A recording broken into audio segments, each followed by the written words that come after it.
Dada panas, sendawa asam atau tenggorokan terasa pahit. Kapan itu masih normal dan kapan itu harus curiga? Itu tuh GERD tuh gitu. Dilihat frekuensinya. Dilihat frekuensinya. Iya, lebih dari 2 kali seminggu. Oh, yang tadi Itu ya. penyakit udah. Oke. Tapi kalau cuma sekali doang, Nggak perlu khawatir ya? nggak perlu khawatir. Tapi kalau sekali tapi tiap hari, Baru mau bilang. itu jadi masalah. Sekali doang sih dok, tapi setiap hari ya itu jadi masalah. Kalau sekali-kali mah nggak perlu Kalau khawatir ya? sekali-sekali enggak. Itu biasanya Kan kenapa itu sih kalau biasa. sekali-kali biasa? Bisa aja kita kekenyangan, bisa aja mungkin kita posisinya lagi nggak bener, kita baring gitu. Itu kalau sekali-sekali nggak apa-apa. Tapi Atau kalau- mungkin katupnya itu pas lagi lemah, misalnya kita pas lagi minum alkohol agak banyak gitu. Itu kalau sekali-sekali nggak apa-apa.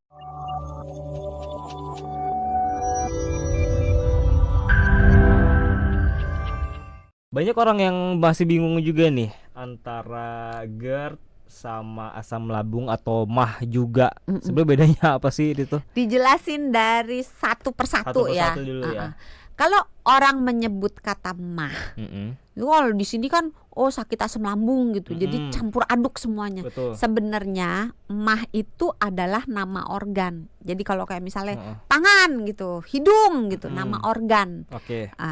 Mah itu organ yang merujuk ke kantong nasi alias lambung. Nah, kalau sakit mah sebenarnya adalah sakit yang mengenai kantong nasi atau lambung.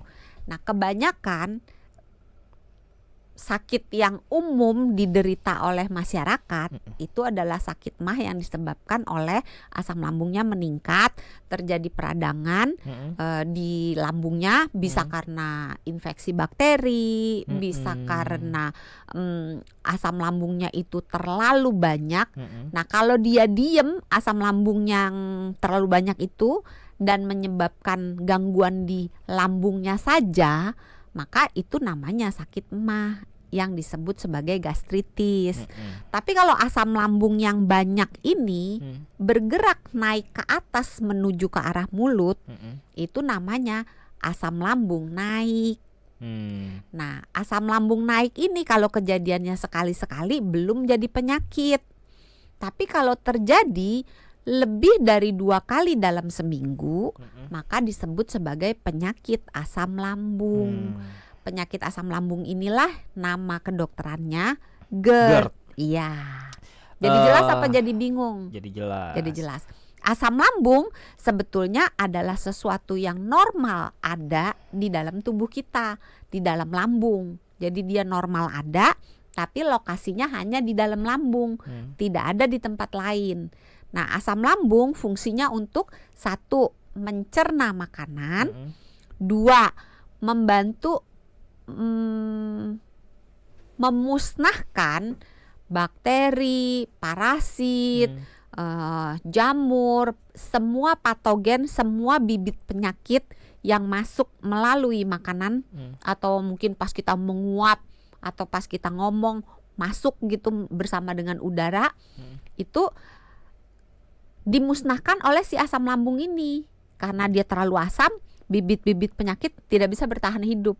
Sama kayak waktu minggu kapan yang kita ngomong soal cacingan ya. Oh iya ya. Nah, cacing itu kalau telurnya tertelan kita, kalau jumlahnya nggak banyak dan asam lambung kita dalam kondisi yang baik, nggak terlalu asam, nggak terlalu basa, maka si telur-telur cacing ini akan juga dibinasakan, akan juga dimusnahkan oleh si asam lambung ini. Oke. Gejala yang khas nih dok, kalau GERD itu kan dada panas. Iya. Ya kan. Terus biasanya Marah gitu. Marah, sakit Oh enggak dong. Kalau itu ngamuk. Terus juga sakit di perutnya lebih sakit daripada yang asam lambung biasa, ya kan? Iya enggak? Iya. Kok saya kayak nggak yakin deh. Karena kan kita ngerasa gejala-gejala kayak dada panas. Soalnya dia udah nyontek gitu kan ya. Jadi kalau udah nyontek aja salah kan jangan dibuka kasihan. dong. Oh ya jangan ya. Jangan dibuka dong. Nggak, maksudnya nyontek dari yang dialami sehari-hari gitu.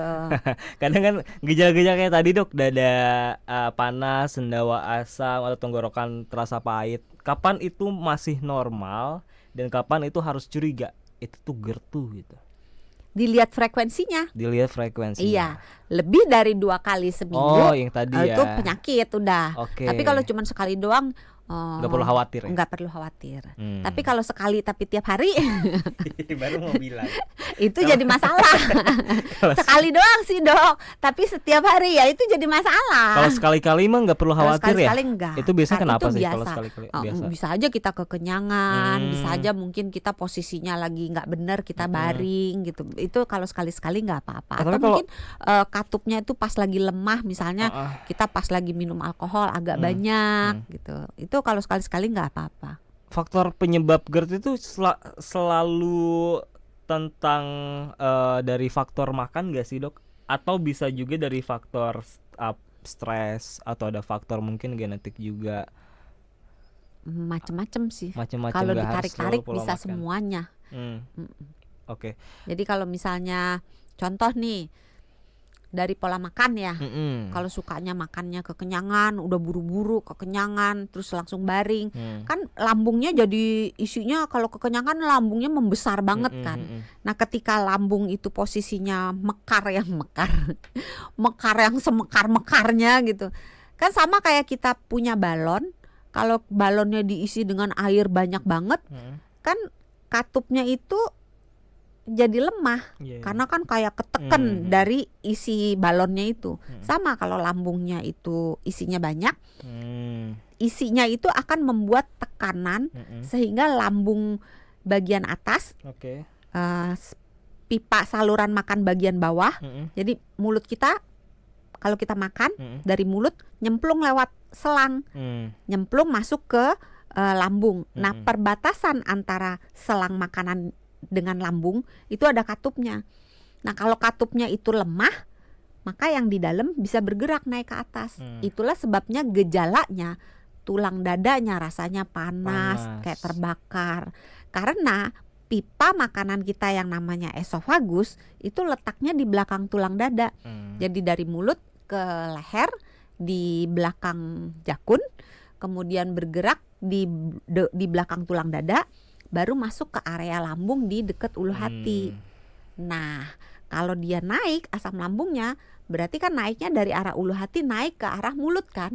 Nah, selangnya itu kan di belakang tulang dada, sehingga terasalah panas, terbakar di sepanjang tulang dada. Terus di mulutnya serasa asam. Kadang-kadang ada kayak tadi abis misalnya mungkin ya habis makan timun, berasa tuh keres-keres. Ini apa ya? Ada sisa-sisa makanan sedikit dari apa yang tadi kita telan. Itu berbalik ke atas. Itulah sebabnya rasanya agak pahit-pahit, terus ada sisa makanan karena asam lambung rasanya memang agak pahit. Itu juga yang menyebabkan mulutnya agak bau. Kalau minum kopi berlebihan dok, bisa memicu juga? Minum kopi berlebihan bisa melemahkan katupnya itu, sehingga bisa membuat resiko untuk kena GERD naik. Apalagi kalau kopi yang diminum itu sifatnya asam. Kopi yang sifatnya asam, contohnya? Kopi kan ada yang asam, ada yang pahit. Bukan. Ada yang asam, ada yang tidak terlalu asam. Yang asam itu yang Arabica, yang Robusta tidak terlalu asam. Tuh waktu seminggu lalu atau 2 minggu lalu kita ngomong soal kopi ya. Ini sekaligus ralat ya. Saya ngomongnya tuh kebalik gitu. Harusnya yang asam itu yang Arabica. Nah kalau jenis kopinya asam, ingat tadi makanan yang asam, yang pedas, yang berminyak, soda, kafein, alkohol. Inget loh. Iya, alkohol doang inget. Mabura gitu kan. Itu bisa menyebabkan si GERD-nya itu lebih mudah untuk muncul. Kalau udah terdiagnosis GERD nih dok, apakah itu bisa sembuh total dengan minum obat terus, ngejaga pola makan, atau cuma bisa dikontrol aja nih? Kadang karena ada temen tuh yang dari dulu GERD sampai sekarang gitu loh. Pada umumnya bisa sembuh total. Walaupun pada beberapa orang setelah sembuh total bisa kumat lagi kalau gaya hidupnya jelek. Tapi kalau GERD-nya itu sudah menyebabkan cacat, menyebabkan struktur itu apa ya, jaringan parut, itu tidak bisa dikembalikan seperti sedia kala. Jadi dalam perjalanan si asam lambung ini dari kantong nasi, dari lambung menuju mulut, itu kan dia lewat pipa makanan yang namanya kerongkongan, atau bahasa kedokterannya esofagus. Nah, di dalam kerongkongan itu tidak ada sel-sel pelapis permukaan bagian dalamnya itu yang tahan terhadap asam lambung, karena tidak ada asam lambung normalnya di area situ kan. Jadi oleh tubuh, karena tidak ada asam lambung yang harusnya ada di dalam lambung, maka bagian itu tidak dirancang untuk tahan terhadap asam. Berbeda dengan lapisan dalam, sel-sel yang ada di lapisan dalam lambung, itu sudah dirancang selnya itu supaya dia tahan terhadap asam lambung. Jadi dia kena asam lambung gak rusak-rusak. Nah, karena bagian kerongkongan gak ada sel yang tahan asam, maka ketika kena asam dia akan rusak. Nah, ketika dia rusak, mula-mula dia cuma radang doang, cuman kayak kalau bibir cuman sariawan doang, tidak terjadi luka yang dalam. Nah, ketika itu tidak diperbaiki baik dengan gaya hidup maupun dengan obat-obatan, maka bagian yang tadi rusak, luka makin lama makin groak, lama-lama jadi ada bekas lukanya, jaringan parut. Nah, ketika sudah terbentuk jaringan parut, itu nggak bisa balik lagi. Nah, jaringan parut itu akan menyulitkan orang untuk menelan.